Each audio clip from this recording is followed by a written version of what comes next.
Hello, everybody, and today I want to talk about the 2017 U.S. deaths report, final deaths report, um, from the National Center for Health Statistics, National Vital Statistics Reports from June 2019. I'm going to walk you through this report. Actually, I'm just going to walk through the graphs because who wants to look at the text? I'll link to the report and you can read it yourself. But they talk about various trends, and most of what they're going to talk about are mortality rates and age-adjusted death rates. In prior videos, I've talked about raw death counts, but those are not adjusted based on the age of the people who are dying. There are fewer people, say, over age 85, but their death rates are very high. Okay, so let's go through this report. We do have percent change in death rates and age-adjusted death rates. And I will point out to you, there will be graphs coming up where it's split by sex and it's split by ethnicity. So you'll have our overall crude rate, going up because people are getting older. That's part of it. But the age-adjusted also went up. When we do an age-adjusted death rate, we weight it so that we can compare kind of the overall mortality level of two different populations that have different age structures. Okay, there is a way we normalize this, and it helps us. We want to look at age-adjusted death rate trends because we don't want to confound, oh, deaths are getting higher, but that's because we have a lot more older people. Okay, but actually mortality rates going down. So you can have the raw death rate going up and the age-adjusted death rates going down. Okay, so we have non-Hispanic white, non-Hispanic black, American Indian or Alaska Native, a non-Hispanic Asian or Pacific Islander, and Hispanic. Now, we're not going to see all these groups in all of the graphs, and there are different reasons for that. I will make some graphs myself because you can get at the underlying data that's used in this analysis. All of it is available to the public. So here is what I wanted to talk about. The crude death rate is just number of deaths divided by the population. And you see it went down for a while. It goes back to 1960. And this is per 100,000. So this 1,000 level, think 1% of the population. That's 1,000. 1% of the population is at this level. It's been below, the raw rate has been below that 1,000 since 1960, but back in the 60s you had the boomers. It was a much younger population. This has been pretty level, and then it kind of went down for a little bit, and it has been rising since 2010. There are two reasons for that. That is, of course, again, the boomers getting old and getting into the high mortality age ranges, and then you don't really see it here. With the age-adjusted death rate, it has mainly been going down. We've had some small increases in some of the years. That has been driven by increased deaths, unfortunately, by suicide, by alcohol and drugs overdose, a lot of opioids. So we've been really seeing that in recent years. We're hoping 2018 and 2019 come in better, though 2017 to 2018 was a bad flu season, and we had more flu-related deaths that year. Okay. Again, I do want to point something out. I don't want to talk about the table so much, but here gives us our top 10 causes of death, but we also see chronic liver disease and cirrhosis, so we're dipping down to 15, septicemia, so blood poisoning, essential hypertension, hypertensive renal disease, Parkinson's disease, and pneumonitis due to solids and liquids. I complained at somebody about this, but this is evidently the categorization they like. The reason I want to talk about this are these codes here. This is the ICD-10 causes of death codes, and some of them get very specific, but there's entire ranges of related codes for whole categories. So diseases of heart, well, there's a lot of different heart diseases, and they're all lumped together. Malignant neoplasms, well, there's all sorts of kinds of cancer. We do analyses, different cancers and that kind of thing, but en masse, we're looking at these categories and having to lump them. In the future, I will cover some of the Society of Actuaries research reports where it's looking at causes of disease. Because I'm very interested in these kinds of things, and I have been involved in volunteering and reviewing the research that comes out, a part of a group of volunteers who do this. So again, we see crude death rates and age-adjusted death rates. And there's some ratios also of mortality, non-Hispanic Black to non-Hispanic White for specific categories. And I'll talk about that in a bit. Because here are the age-adjusted death rates for non-Hispanic White, that's here in the middle, non-Hispanic Black, that's above, and then Hispanic below. And this is something I have told people, and they did not believe me, but this is the case. Yes, people do know. They don't have it on here. American Indian and Alaskan Native tends to have poor mortality experience as well as non-Hispanic Blacks. But Hispanic mortality is better than non-Hispanic Whites. And Asian American mortality is better than non-Hispanic Whites. The Asian one doesn't surprise anybody, but when I say Hispanic, that does tend to surprise people. I'm like, oh, well, they're younger. Nope, this is age-adjusted death rates. Okay, so it is adjusting for the fact that there is a different age structure in the Hispanic community in the United States. So there really is lower mortality. And I will talk about why that might be another time. So here we go. This is the stuff I love, is when it's split out by age ranges. And it can give you an idea of how rapidly mortality increases as you get older. There are survival curves for this, but I think this also shows, and it also shows which groups have not had good experience. So first off, I want to point out the infant mortality is still relatively high. So that has something between someone who's in 45 to 54 and 55 to 64. That's not good. Okay. Now, of course, what's killing infants is different from middle-aged folks who are starting to see an increase in death rates. But I also want to note this scale is logarithmic. A lot of people need to get used to logarithmic scales now with regards to the growth in coronavirus cases and deaths and that kind of thing. But let's just look at key points. That 1,000 point again is at 1%. The 10,000, that's 10%. Okay. And then up here at the 100,000, that's 100% deaths. Okay, none of them are that high, but going back to mortality, you really need to know this is not a linear scale because mortality grows so rapidly past a certain age. And the magic age is about 55, well, actually it's about 60. So we see the 45 to 54 years old, this is male. I am focusing on the male. These lines, and it's hard to eyeball these to do direct comparisons. But for every age group, the female mortality rates are lower than the male, every age group, every year, going back to 1955. And even before, even back in the bad old days when things were bad for women and you had a lot more childbirth mortality and that kind of thing, men still died more often than women in the United States.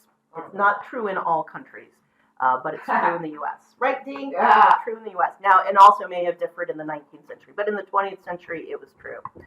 Okay, so let's take a look. 85, and this is where I want you to think about case fatality rates for coronavirus and other things you're hearing about.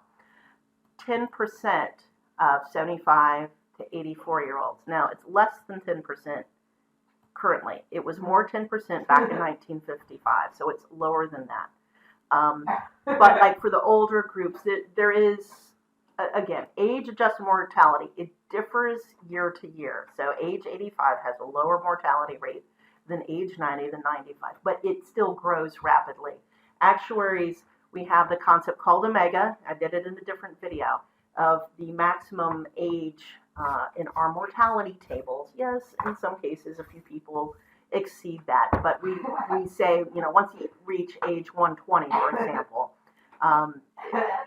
it's 100% chance that you're going to die. Okay, but this this gives you a good idea, and look at how much childhood mortality has dropped. And this is another reason you need a logarithmic scale. You would be able to see this if we actually used a linear scale. You would only see the oldest people, and you might be able to see the trend for 45 to 54 in the infant mortality. And yes, and that has greatly improved, but still, it's still a mortality level equivalent to middle-aged people, so that's not that great. Okay, here we go. These are differences. These are more difficult to interpret. They're using a life expectancy at birth, but I think they're using calendar year mortality, so it's not really real, but it is capturing differences in the age-adjusted death rates. So the Hispanic minus non-Hispanic white life expectancy, that gap has actually been increasing. The male-female life expectancy gap has been kind of level, which is kind of interesting, even though specifically smoking trends have changed. Anyway, and then the non-Hispanic white minus non-Hispanic black life expectancy has actually been decreasing. So that difference in death rates between whites and blacks has actually been decreasing. Bet you didn't know these, okay? Unless you actually work with death rates and are into this kind of thing like me. I had forgotten that the gap was actually increasing between Hispanics and non-Hispanic whites. So that's kind of interesting, of course. They break out life expectancy. This goes back to 2006. They didn't have detailed data going back to 1955 for some of this stuff, though we can capture some of these. And so you can see how it stacks up, because I need to go back to the prior one. I was just telling some people about this yesterday. The sex gap in life expectancy, the sex gap in mortality, is larger than any of the ethnic gaps that we're seeing here. Okay? Because of that, so the rank ordering has stayed about the same, and in some of these cases, it's widened. Hispanic females of this group have the highest life expectancy based on calendar year, yada, yada. Then non-Hispanic white females. Then Hispanic males. This is interesting. Then non-Hispanic black females. So black women have lower mortality than non-Hispanic white men and non-Hispanic black men. Okay, a lot of people, again, did you know that? There's a 2-year life expectancy difference here. That is substantial. Okay, so these are things to think about. And we'll dig into some of these later, but a lot of people are not aware of these trends. Again, for almost all of these populations, it is mainly older people dying.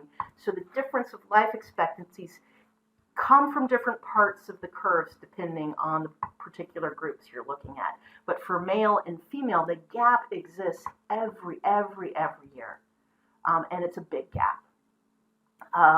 And it's just additive, and that's why when we looked at life expectancy from any age, women live longer than men. Okay, so here I mentioned the ICD codes. These are the causes of death codes, and we see there was a 7, 8, and 9.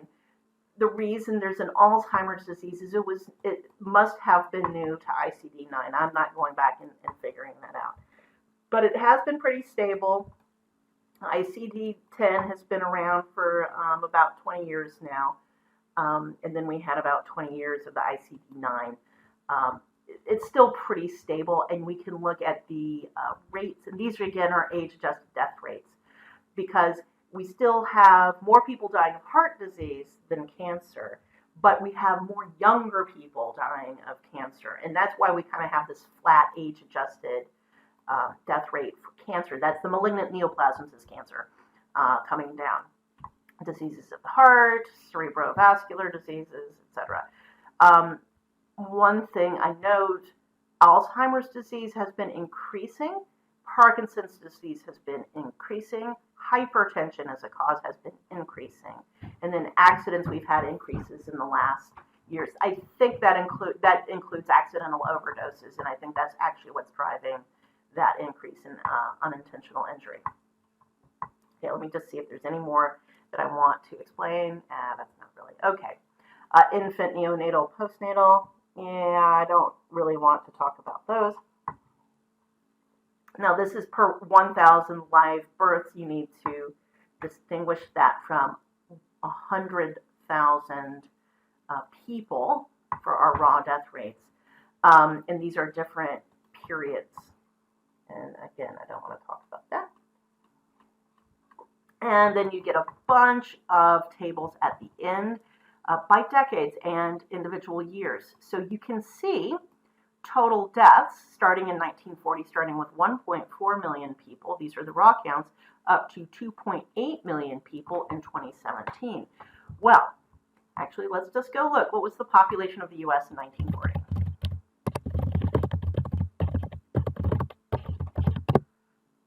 Why not? 132 million. Now it is about 330 million or 335 million. I don't remember. Okay. So while the number of deaths have about doubled, our population size has more than doubled in that time. And you can see they split it out. Most of these, the detailed stats start in the year 2000. Other of these probably came from the Census Bureau. And we have crude death rates. So back in 1940, we had a crude death rate that was over 1%. And we haven't seen that in a while. Our crude death rates have been increasing, but again, it's mainly because of the aging of our population. That's the crude, not the age adjusted. Yeah, these are the crude death rates. Let's see if they have the age. Here's our age adjusted death rates. So our age adjusted went from 1.8%. I'm going to say it in percents because that's easier for people to think about versus per 100,000. So 1.8% down to 0.7%. That's quite the drop in mortality. That's pretty good. We have had increase in mortality, so that is the age-adjusted mortality did increase 2017. Again, some of the overdoses, the opioid crisis has really driven a lot of that. And now we get a breakout by ages. Okay. Let's see. This one is number of deaths by age, race, Hispanic. Oh, so that's number of deaths. And here we go. This is the rate, okay, number, the rate for each group. Life expectancy from expected ages, so you can compare these curves. All of these numbers that are in the graphs are here in the tables. You can graph them yourself. You can look at these yourself. All of this is out there. You can, have some fun. I hope what I told you about these helped you navigate this a little bit better. Ooh, alcohol. Okay, and then it gets into really detailed. So now we're into the detail, and you can see, like, oh yeah, you can download these in spreadsheet form. Oh, and they give it to you by state. So you might want to look at these by state. These are also available over time by state in, let me just show you. Let me see if I can, do I have it open? Oh, maybe I don't have it open. There's something called wonder.cdc.gov. And this is where you can get at the CDC databases. And there's all sorts of stuff in here. Births, cancer statistics, deaths. So detailed mortality, compressed mortality. All sorts of things. Population estimates. And there's some environmental, why it's in the CDC database, don't ask me. Well, heat index, okay. And if it's too cold, people can die from exposure. But those tend not to be huge sources. Well, heat stroke maybe, depending. Anyway, plenty of data to play with. I hope that helped you think about the trends that are out there. And it helps give you something to compare against.